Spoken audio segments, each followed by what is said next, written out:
Hello, everyone. This is going to be a really interesting topic today. SaaS it, build it, or fork it. Now, anyone who's got a bit of an IT background will know what I'm talking about, particularly with the fork it, but we'll discuss that today. I'm delighted to have Irina Makovej from Movacy with me, and she's our subject matter expert. And would you like to share what your role within Movacy is, Irina? Thanks, Marek, and thanks for having me. So my role with Movacy is product strategy manager. I have an overview, and I also had an overview on the development of the entire ecosystem that Sameday has built with us. For those of you who don't know, Sameday is one of the major players in Southeastern Europe in terms of Courier Express parcel. I'm also proud to say, because I had a little brick in that development, has the largest locker network in Romania, parcel locker, of course. But we're not going to talk about parcel lockers today. We're going to talk about software. And, the first question, Irina, I wanted to ask you is, we talked about SaaS it, build it, fork it. In terms of which of those options, and I'll try and be clever here and you tell me if I'm wrong. So SaaS, of course, is software as a service where you can effectively pay as you go. Build it is where somebody builds either internally or someone else builds for them the whole system. Mm-hmm. And fork it, this is the one that was new to me, where if I understand correctly, Irina, you basically take something that's already there and you build upon it, you improve upon it. Is that right? Exactly. Yes, that's perfect. So the question, Irina, is what type of method, in your opinion, suits what type of company? I think the real question is not really build versus buy.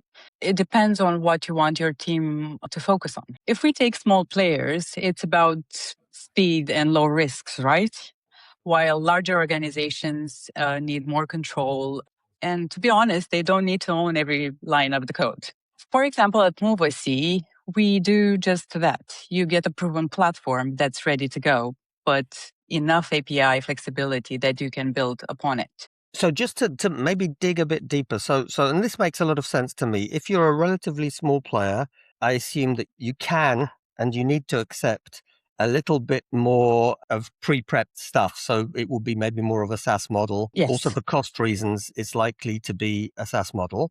And because you're Also, young as a company, you can adapt a little bit, I guess, more than a big player with incumbent and legacy processes. if you just begin in the logistic industry, it takes quite a lot of time to build the platforms and to get them in a point that they are mature and you don't have any problems with them. So actually, that costs a lot of money. So if you want a faster time to market, you should probably SaaS it.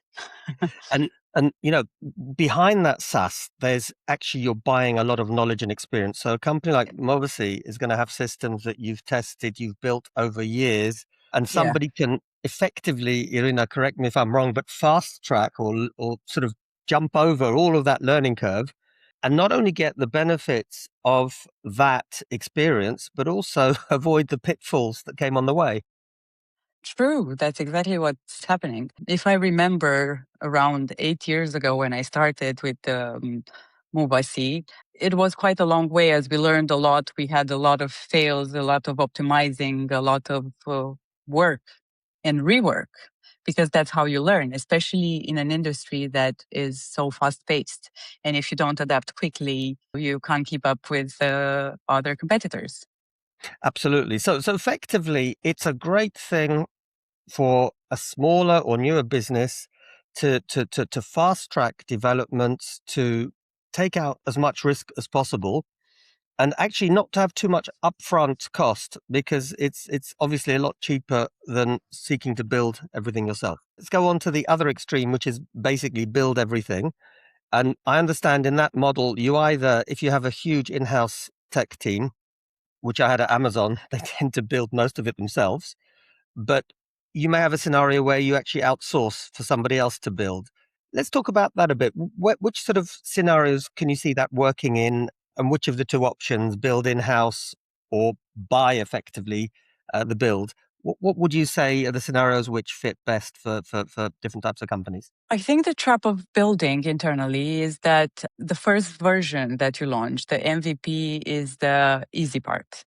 What comes after this is a lot of years of maintenance, security patches, maybe hardware updates, maybe optimizing a lot of the work that you've done at the beginning. Because when you just start in the industry, your volumes are not as high. But when you grow, then we are talking about different scaling issue. So the solution would be to have someone that can give you full control over the last mile flow, from careers to locker networks to customer experience, without actually making you manage the plumbing. So what you're saying is if you have somebody that has that experience, you don't have to sort of get into the nitty-gritty because, of course, any tech team that's part of a carrier is going to have some experience, but technology is moving forward so fast, if I understand correctly, Yeah. or the plumbing of technology is moving forward so fast that you can actually outsource that knowledge to people who have the latest thinking and are not Mhm. just tied into your one maybe more limited scope of vision. Is that fair? Yeah, it's definitely fair. Carriers should actually focus entirely on the delivery performance, and they shouldn't think about or worry about tech stack being under pressure of the scaling. So effectively, So, again, it's for bigger players. This is an option where you want to maybe offboard the risk, have somebody who's done this, proven that it works, and it gives you, shall we say, that extra, shall we say, security, both in terms of, I would imagine, delivery time, in terms of things being flexible to grow, Mhm. and in terms of managing if anything goes wrong. Exactly. Okay, but now let's get to the fork it because we've sussed it, we've built it. Let's talk about forking it. And in which scenarios would you say that this makes sense that you take something that's existing and then you effectively renovate or build upon it? I actually don't think there is just one way to success. It actually depends on your needs and your business model and your growth ambitions. I think the way to go is to encourage your partners, or to recommend to careers that they should focus their energy on what actually differentiates their business, their brand, commercial rules, and customer experience. But Irina, so for me to understand, the third scenario means I would imagine the sort of situations would be one where somebody has perhaps bought a business, and we've actually recently done quite a lot of due diligence work because there's lots happening in our space. You've bought a business that has a legacy system that is perhaps either okay or not even okay and needs improvement, but you don't want to rewrite everything from scratch. That could be one scenario. I guess the other scenario is where it's not a system that's been bought, but you feel in your company strategically you need to upgrade your software and your internal or legacy external team that's been writing it actually, isn't able to deliver what is needed. So I would imagine those are the scenarios. I guess that it makes sense if the legacy system is either too difficult to upgrade or you need to move faster than you're able to if you build from zero. Is that right? Or are there any other scenarios you'd see that works? I think those are the two main scenarios. So if you look to grow quickly and your legacy system doesn't work, you should buy a core and then customize it as you would like. So build upon it. But if your core system works and you have a lot of custom workflows, then in order to gain business advantage, you can add upon that in a modular way. That makes a lot of sense. I have to ask you because we're slowly running out of time, but I want to ask you one last thing because, everybody talks about AI. Um, do you think AI is changing this equation at all? Because we've talked about the scenarios. I think they're pretty Mhm. clear. But is AI changing this in any way? Has it made a difference in that decision process? Yes, it's changing the entire industry and all the industries, I think. But if we talk about the logistics and especially software development, AI is basically moving us from doing to directing. It's less manual labor and more high level oversight, right? For example, if we talk about business analysis, the first part of when you're building a new software, It's actually moving from documentation to strategy. It's less spending on writing specs. AI can draft them so quickly. But then you should focus on whether the solution that you thought about actually solves the business problems.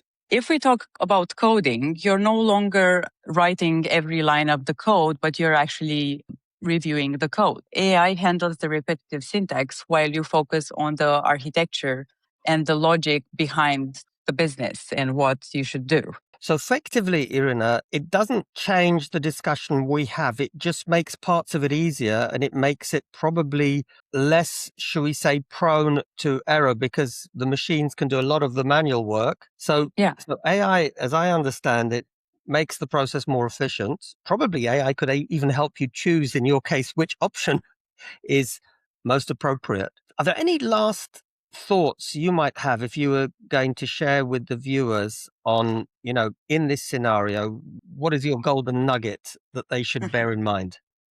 I think with AI, everyone will be shipping better products faster by focusing on the outcome instead of the manual work.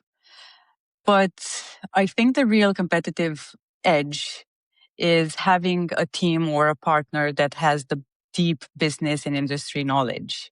We can automate a lot of the things, the coding, the writing, the testing, but you can't automate the intuition and the expertise that people have in a certain matter, like logistics. So, Irina, this has been really fascinating. Thank you very much. Here we have it, everybody. You cannot build intuition and expertise, something to be remembered. Looking forward to future chat we're going to have. Watch this space. Thanks so much, Marek.